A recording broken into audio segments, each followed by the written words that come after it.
Hey guys, what's up? And welcome back to the channel JKWorld035 and back with the series of book reading and today's episode number 13. So, and the chapter is The Secret to Self Control. Let's read and listen carefully. So, in 1971, as the Vietnam War was heading into the 16th year, Congressman Robert Steele from Connecticut and Morgan Murphy from Illinois made a discovery that stunned the American public. While visiting the troops, they had learned that over 15% of US soldiers stationed there were heroin addicted. Follow-up research revealed that 35% of service members in Vietnam had tried heroin and as many as 20% were addicted. The problem was even worse than they had initially thought. The discovery led to a flurry of activity in Washington, including the creation of the Special Action Office of Drugs Abuse Prevention under President Nixon to promote prevention and rehabilitation and to track addicted service members when they returned home. Lee Robbins was one of the researchers in charge in a finding that completely unpended that the accepted beliefs about addictions. Robin found that when soldiers who had been heroin users returned home, only 5% of them because re-addicted within a year and just 12% replaced within 3 years. In other words, approximately 9 out of 10 soldiers who used heroin in Vietnam eliminated their addictions nearly overnight. This finding contracted the prevailing view at the time, which considered heroin addiction to be a permanent and irreversible condition. Instead, Robbins revealed that addiction could spontaneously dissolve if there was a radical change in the environment. In Vietnam, soldiers spent all day surrounded by chew, triggering heroin use. It was easy to assess. They were engulfed by the constant stress of war. They built friendship with fellow soldiers who were also heroin users, and they were thousands of miles from home. Once a soldier returned to the United States, though he found himself in an environment devoid of those triggers. When the context changed, so did the habit. Compare this situation to that of a typical drug user. Someone becomes addicted to home or with friends, goes to a clinic to get clean, which is devoid of all the environment stimuli that promote their habit, then return to their old neighborhood with all of their previous choose that caused them to get addicted in the first place. It's no wonder that usually you see numbers that are the exact opposite of those in the Vietnam study. Typically, 90% of heroin users become re-addicted once they return home from rehab.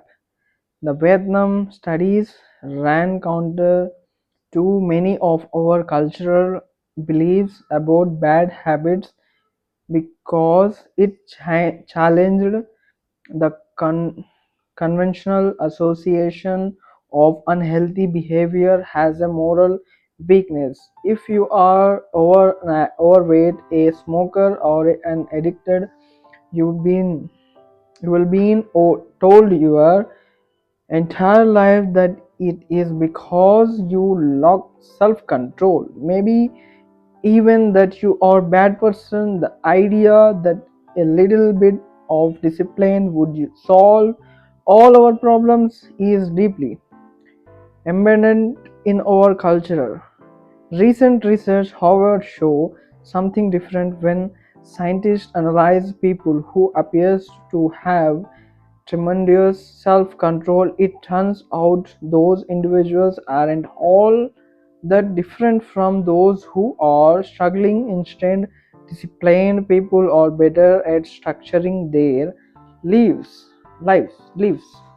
in a way that does not require heroic willpower and self-control. In other words, they spend less time in tempting situations.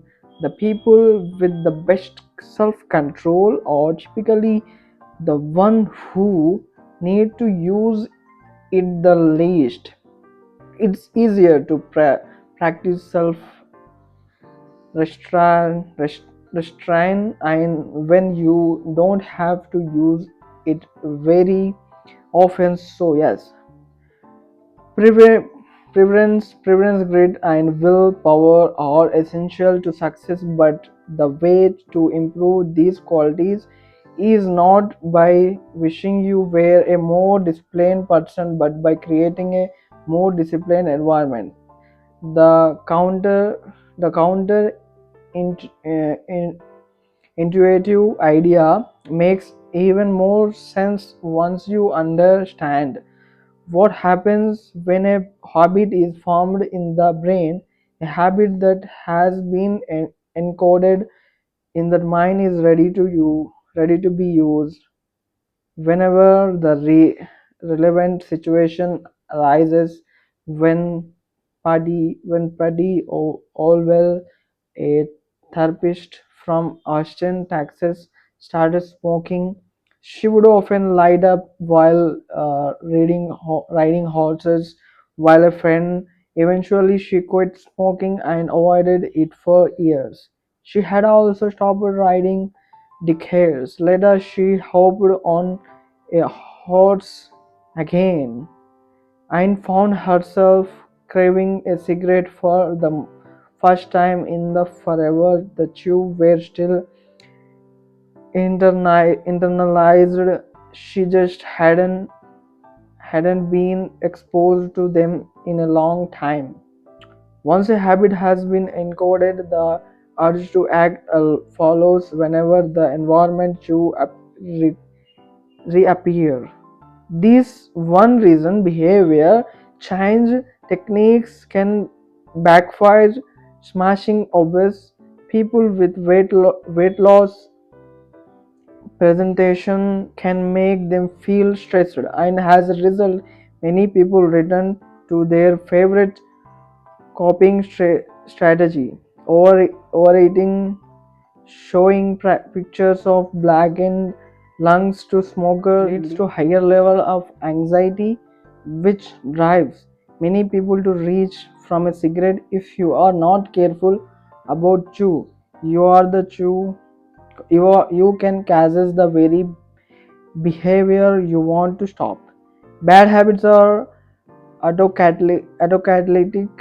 The process feeds itself. They foster the feelings. They are too numb. You feel bad, so you eat junk food. Because you eat junk food, you feel bad.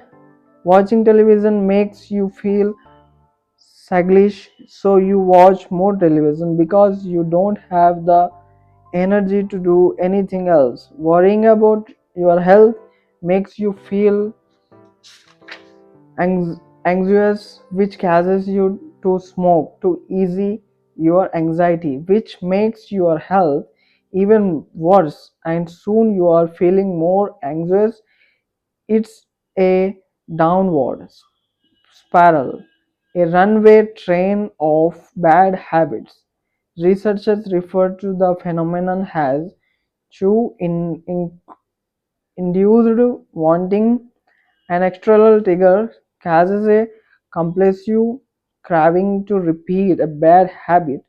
Once you notice something, you begin to want it. This process is happening all the time, often without us realizing it. Scientists have found that showing addicts a picture of cocaine for just 33 milliseconds simulates the reward pathway in the brain and spark desire.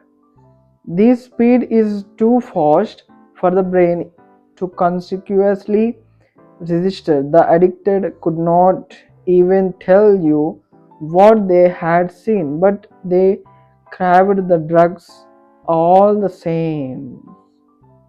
Wow.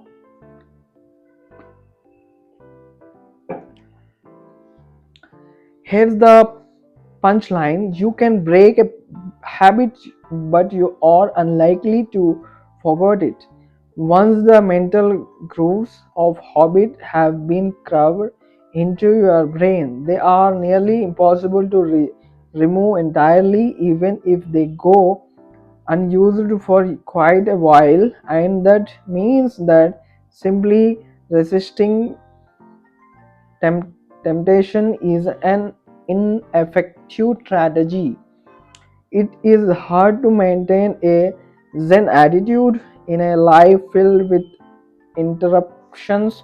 It makes too much energy in the short run. You can choose to overpower temptation in the long run. We come to product of the environment that we live in. To put this bluntly, I have never seen someone consistently stick to positive habit in a negative environment. A more reliable approach is to cut bad habit bad habits off at the source. One of the most practical ways to eliminate a bad habit is to reduce exposure to the chew that causes it. If you can't seem to get any work done, leave your phone in another room for a few hours. If you are continuously feeling like you are not enough, stop following social media accounts that trigger jealous and envy. If you are wasting too much time watching television, move the TV out of the bedroom. If you are spending too much money on electronics, quit reading reviews of the latest tech gear. If you are playing too many video games, unplug the console and put it in the closet after each use. This practice is an inversion of the first law of behavior change. Rather than make it obvious, you can make it invisible. I am often surprised by how effective simple changes like this can be. Remove a single chew and the entire habit often fades away. Self control is a short term strategy, not a long term one. You may be able to resist temptation once or twice, but it's unlikely you can muster the willpower to override your desire every time.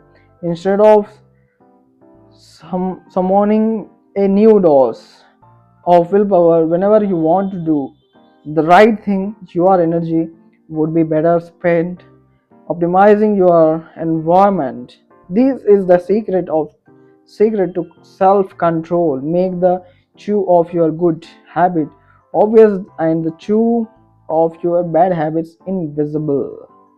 So you understand. So let's read this chapter summary. The inversion of the first law of behavior change is make it invisible. Once a habit is formed, it is unlikely to be forgotten. People with high self control tend to spend less time in tempting situation. It's easier to avoid temptation than resist it. One of the most practical way to eliminate a bad habit is to reduce exposure to the chew that chooses causes it. Self-control is a short-term strategy, not a long-term one. Okay, got it. So this is a chapter of self-control. So the secret of self-control you can apply in your life. Like you are addicted to someone, remove them. Like not see that object. And if you are addicted to smoking, not go to the shop of like a smoking center. Don't go, just avoid for 26 days, 28 days. Someone said, so many people said 28 days we work on consistency in a particular work. We implement that habit in our life. So make it good habits and remove bad ones. So if you like this video, like, comment, share and subscribe to the channel of JKWorld035, and we will meet in another episode of book reading of Atomic Habit by James Clear. So yeah, so thank you for so much for watching. Bye bye guys, and take care and follow the good habits and remove bad ones. This is so important in your life. If you implement good habits, your life is so good. If you are addicted to bad habits, your life is going to uh, dark, like a dark life is dark. So thank you.